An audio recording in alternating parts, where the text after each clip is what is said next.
오늘 함께 묵상할 하나님의 말씀은 에베소서 2장 1절부터 10절까지입니다. 그는 허물과 죄로 죽었던 너희를 살리셨도다. 우리는 지난주에 바울이 에베소 성도들을 생각할 때 부족했던 점, 그것을 위하여 기도하며 그 부족한 점들이 채워지기를 바라는 그런 소원을 들을 수 있었습니다. 크게 두 가지였죠. 지혜와 계시의 영을 하나님께서 여러분들에게 주시기를 바랍니다. 지혜와 계시의 영은 성령 하나님인데 그들이 성령님을 받지 못해서 그랬을까요? 그렇지 않을 것입니다. 이미 받았지만 성령 하나님께 사로잡혀서, 그런 얘기겠죠. 더욱더 성령 하나님께 사로잡혀서 뭐 하라고? 하나님을 알게 되기를. 그러니까 에베소 성도들이 하나님을 좀 잘 몰랐던 것 같아요.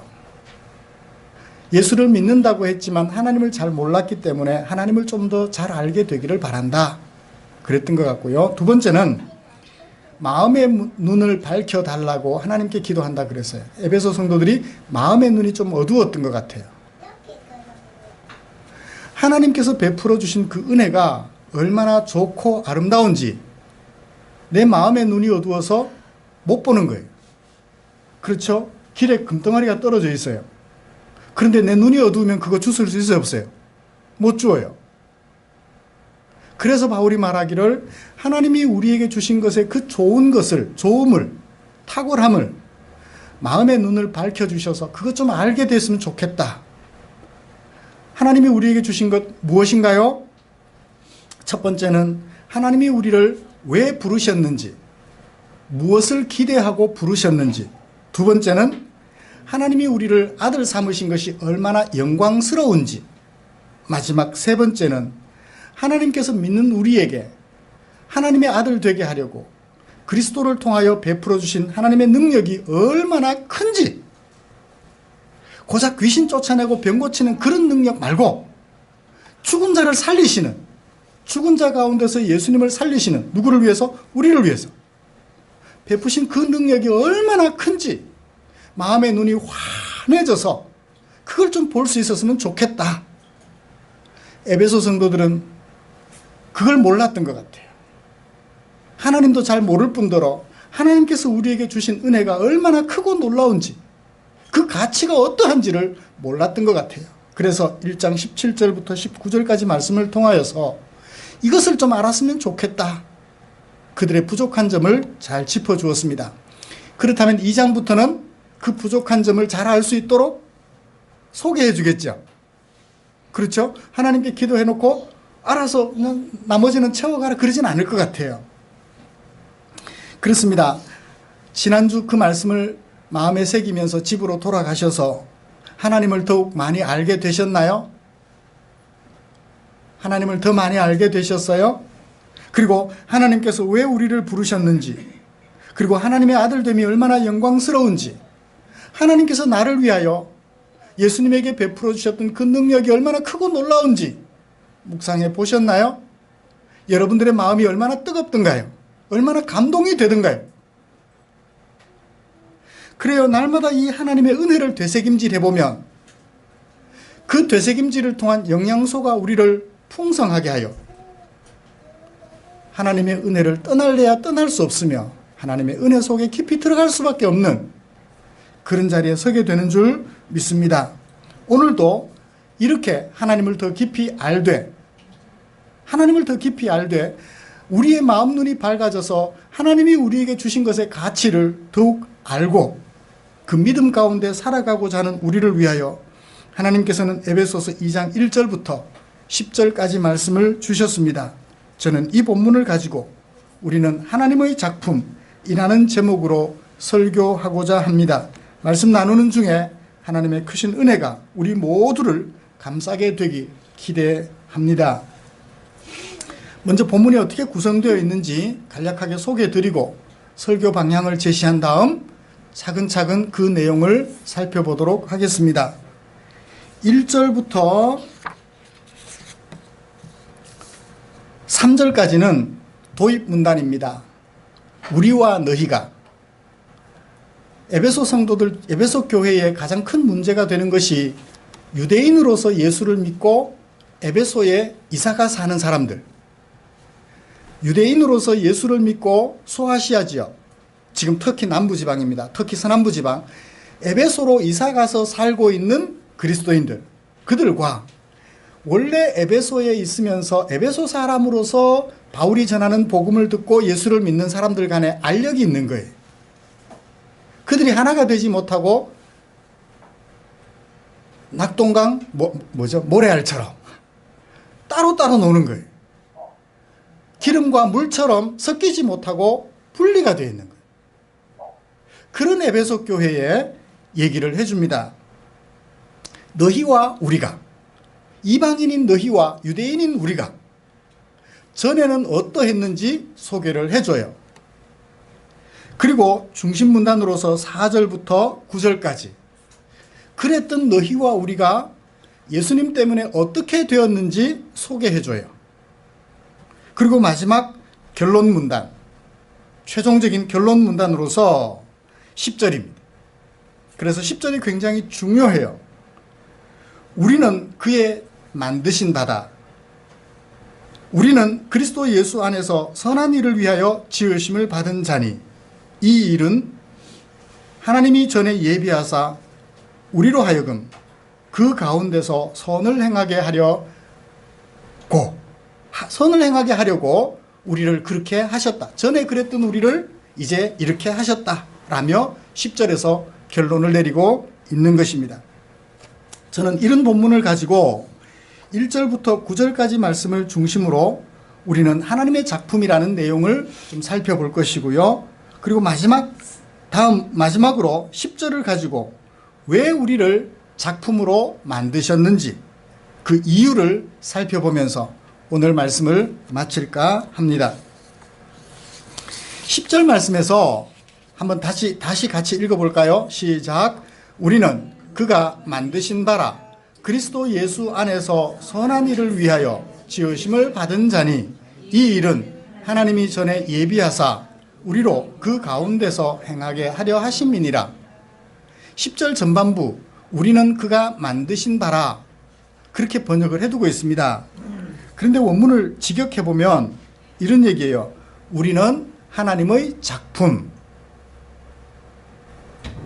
만드신 바라, 그러니까 동사가 들어가 있는 것처럼 표시되지만 그냥 우리는 하나님의 작품, 그렇게만 하고 쉼표가 들어가 있어요. 우리는 하나님의 작품이래요. 하나님의 작품. 우리는 그가 만드신 바라 하나님의 작품이다. 작품이란 어떤 뜻을 가지고 있을까요? 영어로는 워크맨십이라고 그래요. 워크맨십. 작품. 작품이란 어떤 것이죠? 농사를 지으시는 분들을 생각해 보면 농산물이 작품이에요. 한 해 동안 정성을 기울여 만들어 놓은 작품이에요. 그 작품 속에는 그 농부의 마음이 들어가 있고 그 농부의 기술이 들어가 있고 그 농부의 관심, 모든 것이 다 집약되어 있어요. 작품에는. 그렇죠? 냉장고에는 냉장고를 만든 사람들의 관심, 이것을 사용할 소비자들을 생각하는 거예요. 그들의 마음과 기술, 관심, 모든 것들이 다 집약되어 있는 것이 작품이라고 그래요. 그것을 가리켜 작품이라고 그럽니다. 우리를 가리켜 사도 바울이 말하기를 하나님의 작품이래요. 그러니까 우리 속에는 하나님의 관심, 하나님의 마음, 하나님의 기술, 하나님의 모든 것들이 우리 속에 다 들어가 있는 결정품이다. 그런 얘기입니다. 그러면 하나님을 우리를 냉장고처럼 만드셨을까요? 텔레비전처럼 만드셨을까요? 사자처럼 만드셨을까요? 어떤 작품일까요? 우리 속에는 하나님의 어떤 마음이, 하나님의 어떤 기술이, 어떤 관심이 집약되어 있을까요? 그것을 1절부터 9절까지 소개해 주고 있어요. 1절부터 9절까지 말한 다음에 그런 우리를 가리켜 뭐라고? 10절 처음 시작하면서 우리는 하나님의 작품이다 라고 소개하고 있는 거예요. 1절부터 9절까지 말씀한 다음에 우리는 이런 작품이다. 누구의 작품? 하나님의 작품이다 라고 소개를 하고, 왜 우리를 작품으로 만드셨는지 10절 하반절에서 그 이유를 밝혀줘요. 1절부터 9절까지는 대조법을 이루는 기가 막힌 수사법을 사용하고 있습니다. 1절부터 3절까지는 그때에 라는 부사를 사용하고 있고요. 4절부터는 이제는 이라는 대조되는 사건을 보여주고 있습니다. 이제는, 그때에는 그랬지만 이제는.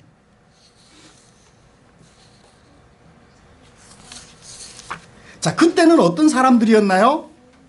본래 우리는 어떤 사람들이었나요? 2절부터 3절까지 소개해주고 있는데, 사실 본래 우리는 누가 지으셨나요? 하나님이 지으셨어요. 그런데 뭐가 되고 말았어요? 2절부터 3절까지 볼까요? 너희는, 그리고 3절에는 우리도, 너희와 우리를 구분하고 있죠. 너희는 누구?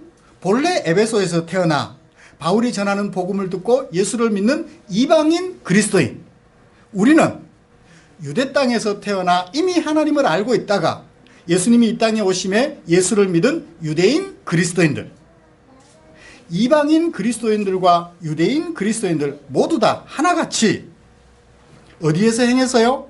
그 가운데서 행했대요. 그 가운데, 뭐 가운데? 이 세상 풍조를 따른대요. 세상이 흘러가는 대로 살아갔대요. 세상 사람들이 하나님에 의하여 지으심을 받았지만 하나님을 모르고 살아가는 세상 사람들을 따라 살아갔대요. 세상 풍습대로, 세상 관습대로 살아갔대요. 그리고 또요, 공중의 권세 잡은 자를 따라 살았답니다. 공중의 권세를 잡은 자는 어떤 자일까요? 불순종의 아들들이라고 그래요. 예수님은 순종의 아들이라면 예수님을 대적하는 사탄 마귀는 불순종의 아들들. 사탄이 이끄는 대로 살았다, 마귀가 이끄는 대로 살았다, 그 얘기. 언제? 그때는. 누구는? 너희도 우리도. 그것을 3절에서는 육체의 욕심을 따라 살았다. 육체가 그리고 마음이 원하는 대로 살았다. 그래서 본질상 진노의 자녀였다. 언제? 그때. 너희도 우리도. 그랬던 우리를 뭐 해주셨어요? 하나님이 이제는 다르게 해주셨어요. 그런 우리를 가리켜 하나님의 작품이라고 소개하고 있는데 어떻게 바꾸셨을까요? 세상 관습을 쫓아 남이 하는 대로 따라 살아가던 우리를 사탄이 시키는 대로 원수 맺고 분내고 화내고 다투고 미워하고 탐욕에 젖어 살아가고 음욕에 사로잡혀서 살아가는, 온갖 욕심에 사로잡혀 살아가던 우리를 하나님이 새롭게 만드셨대요. 그걸 가리켜 하나님의 작품이라고 그래요. 어떻게 바꾸셨을까요?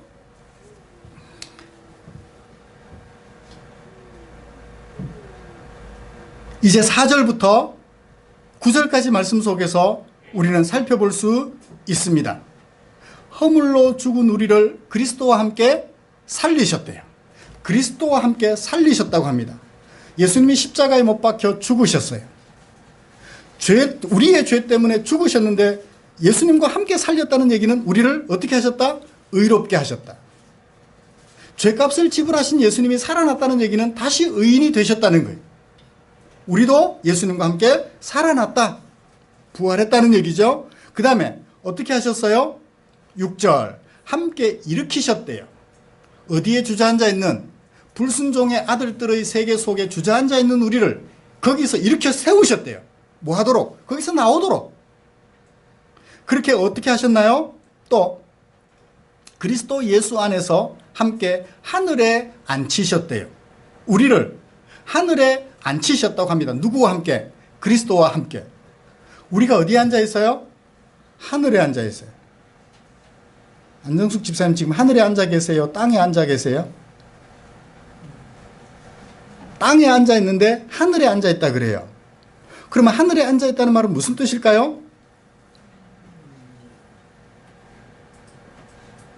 1장 20절을 보세요.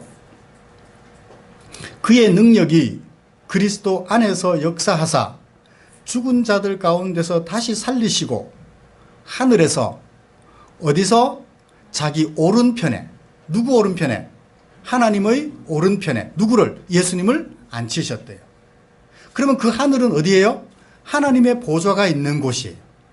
하늘은 단지 공중을 말하는 것이 아니라 하나님의 보좌가 있는 곳을 말해요. 우리를 그리스도와 함께 어디에 앉히셨다고요? 하나님의 보좌 옆에 앉혀주셨다. 최소한 우리는 어디에 앉아 있는 사람들이에요? 하나님의 보좌 옆에, 앞에, 뭐 어디라도 상관없어요. 하나님의 보좌를 대신해서 앉을 수는 없고, 하나님 밀어내고 앉을 수는 없고, 하나님 보좌에 하나님이 앉아 계시는데 그 곁에 우리가 그리스도와 함께 앉혀졌다고. 예수님은 어느 쪽에 앉혔다? 오른편에 앉아 계신다. 여기 오른편은 상징적 의미가 있죠.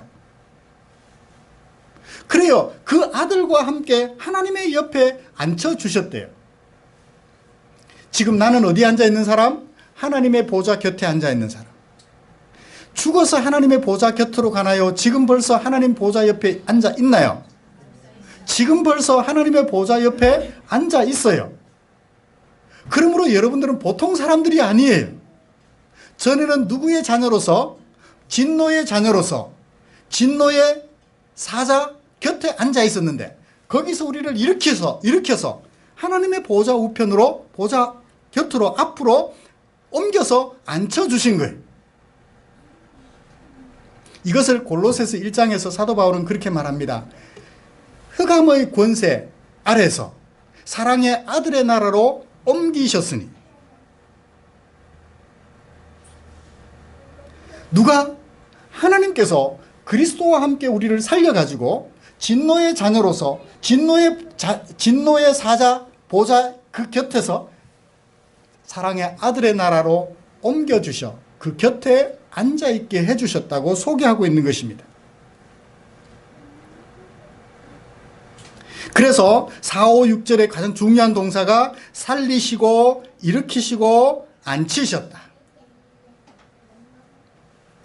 내가 그 일에 하나님께서 하신 그 일에 내가 보탠 것이 있나요?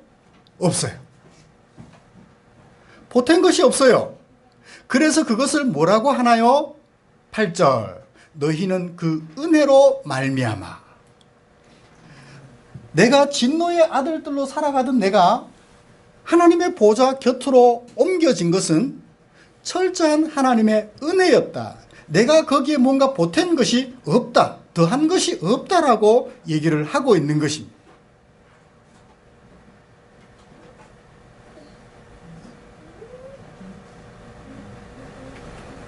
그것을 8절에서는 뭐라고 말합니까? 구원이라고 말을 해요. 본질상 진노의 아들들로 살아가던 우리를 그리스도와 함께 살려 하나님의 보좌 우편에 앉혀주시는 그것을 8절에서는 구원이라고 얘기하고 있고, 그 구원을 위하여 우리 사람들이 보탠 것은 아무것도 없다고 소개하고 있으며, 그것을 10절 전반부에서는 하나님의 작품이라고 소개하고 있는 거예요. 진노의 자녀로서, 진노의 아들들의 속한 자들로서 세상 관습을 쫓아 온갖 더러운 일들을 행하며 살아가던 우리, 그리스도와 함께 살리시고 예수님이 사랑으로 당신의 목숨까지도 내어놓으셨듯이 그런 세상 속에서 살아가는 새로운 하나님의 자녀가 되게 하신 것을 하나님의 작품이라고 얘기를 해요.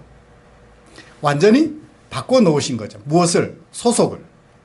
진노의 아들들에게 속하여 살아가던 우리를 하나님께 속한 사람으로 바꿔놓으신 것을 하나님의 작품이라고 그래요. 사랑하는 성도 여러분, 이제 대조를 해보십시다. 진노의 자식들로 여전히 살아가고 있는 것이 좋은가요? 거기서 이렇게 바꿔놓으신 하나님의 작품이 된 것이 좋은가요? 그래요.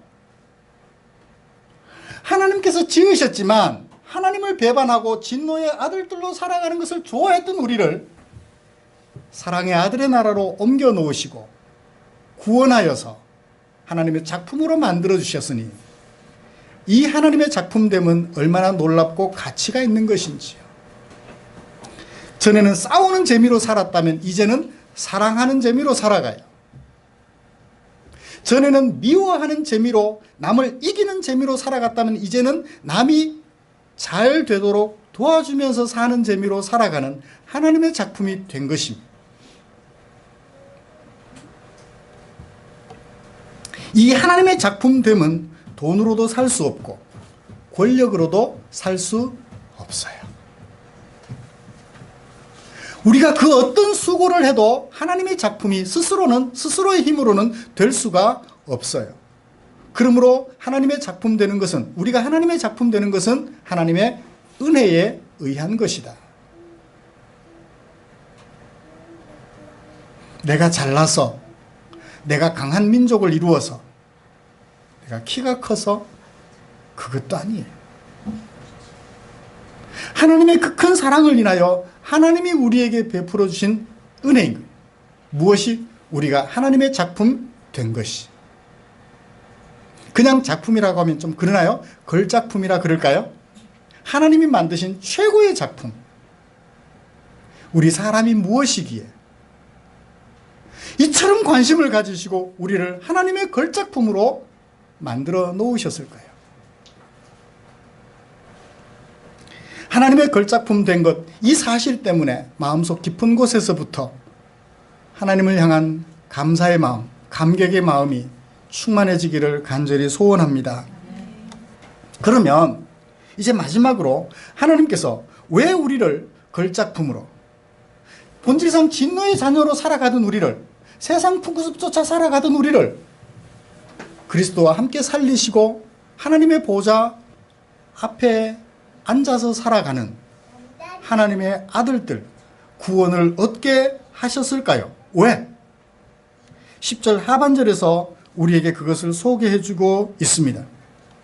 우리는 그리스도 예수 안에서 선한 일을 위하여 지으심을 받은 자다. 하나님께서 우리를 이와 같이 지으신 이 일은, 하나님께서 이와 같이 우리를 선한 일을 위하여 지으신 하나님의 작품으로 만드신 이 일은 언제부터 예비하신 거예요? 이전부터 예비하신 거예요. 이전부터 결정해 놓으신 거예요. 이전부터 결정해 놓은 건데 무엇을 위하여? 우리로 그 가운데서 행하게 하려고. 어디 가운데서? 선하심, 선한 일 가운데서 행하게 하려고. 선한 일 가운데서 행하는 것을 줄여서 말하면 선행을 행하게 하려고, 선을 행하게 하려고 일찍부터 결정해 두신 일인데 그 결정대로 우리를 어떻게 하셨다? 예수 안에서 지으셨다 라고 소개하고 있는 거예요. 그러므로 하나님께서 우리를 당신의 작품으로 지으신 것은 진노의 자녀로 살게 하기 위함이 아니라 진노의 자녀에서 벗어나서 하나님의 자녀로서 살게 하기 위함이다 라고 소개하고 있는 거예요. 자, 이때 매우 중요한 것이 있습니다. 여기 선행, 하나님께서 일찍부터 결정해 두신 선행, 그것이 무엇일까요? 선행, 그러니까 사람들이 흔히 생각해요. 그래, 나도 그 말씀대로 착한 일 하면 하나님 자녀 되겠네. 아니에요. 하나님 작품 만들어 놓고 선행하게 하시는 거지, 선행하면 하나님 작품이 된다는 얘기가 아니에요. 그죠? 선을 행하면 하나님의 작품이 된다고 하면 굳이 예수 믿을 필요가 없죠. 은혜가 아니죠. 그렇죠? 은혜가 아니에요. 내가 선을 행하여 얻을 대가일 뿐이지 은혜가 아니에요. 그때 이 선행이 뭘까 하는 것이 매우 중요합니다. 선행. 우리는 다시 2절로 돌아가야 돼요. 선행이 뭐냐? 선행이 뭐예요? 착한 일 하는 거예요? 그렇게 생각하기 쉬워요. 단순히 착한 일이라면 우리 예수 믿고 교회 생활하는 우리보다 더 훌륭한 사람들 많아요. 더 많이 참고요. 더 많이 뭐하고? 기증하고. 더 많이 헌신하고. 더 많이 순종하는 사람들 참 많습니다. 그렇다면 여기 선행은 무엇을 말하는 것일까요? 1차적으로는 소속이 바뀌어야 된다는 거예요. 전에는 본질상 진노의 자녀들이었고 불순종의 아들들 가운데서 살았는데 이제는 그리스도와 함께 살아나서 그리스도와 함께 하나님의 보좌 옆에 앉아있다라는 내 신분을 생각하는 거예요. 나는 하나님의 작품이라는 사실을 먼저 생각하는 것입니다. 그 다음 누구와 함께 살아가요? 이전에는 불순종의 아들들과 함께 살아갔다면 이제는 누구와 함께 살아가요? 그리스도와 함께 살아가는 거예요. 선행이란, 그러므로 결론을 내려봅시다. 선행이란 무엇인가요? 예수님과 함께 살아가는 거예요. 예수님과 함께 하지 않으면 그것이 아무리 좋은 일일지라도 선행이 아니에요. 그것은 그냥 착한 일일 뿐 성경이 말하는 하나님이 말씀하시는 선행은 아니라는 것입니다. 그렇다면 다시 한번 정리해 보죠. 선행이란 예수님과 함께 살아가는 거예요. 예수님이 본을 보여주시는 대로 살아가는 거예요. 예수님이 힘을 주시는 대로 예수님이 도와주시는 힘을 따라 그 일을 하며 살아가는 거예요. 우리의 힘으로 하는 것도 아니에요. 예수님과 함께. 그걸 생각하시면 될 것 같아요. 어린아이가 일을 하는데 무거운 일을, 힘든 일을 못해요. 그때 누가 곁에서 도와줘요? 아빠가 도와줘요. 이건 이렇게 하면 좋단다. 큰 바위돌이 있어요. 그 바위돌을 옮겨보려고 아이가 끙끙거립니다. 아빠가 옆에서 어떻게 도와주셔요? 지렛대 사용법을 가르쳐 주셔요. 이렇게 해보려. 그때 아들은 스스로의 힘으로는 할 수 없었던 것을 아빠가 도와주시는 지혜로 그 바위돌을 거뜬히 옮겨 놓을 수 있는 거예요. 아빠가 주시는 지혜와 아빠가 도와주시는 힘으로 아이는 할 수 없는 일도 하며 살아갈 수 있는 거예요. 스스로의 힘으로는 할 수 없는 것을 아빠의 도우심과 아빠의 지혜로 감당해 나가는 거죠. 그리스도와 함께 살아간다. 선행이라는 것은 바로 그런 의미예요. 우리에게 맡겨주신 일, 우리 스스로의 힘으로 하면 못해요. 작심삼일. 그렇죠? 우리 알잖아요. 그렇게 결심을 했건만 3일은커녕 하루도 못 넘기죠. 우리의 의지는 그만큼 약하며 우리의 능력은 그만큼 약해요. 해야 되는 줄은 알겠는데 우리의 힘으로 하려고 하니까 되지 않는 것입니다. 주께서 주시는 지혜와 주께서 도우시는 힘으로 그 일들을 감당해 갈 때 어떻게 살아가는 거예요? 선을 행하며 살아가는 것입니다. 그것이 그리스도와 함께 살아가는 것이라고 사도 바울은 우리에게 소개해주고 있는 것입니다.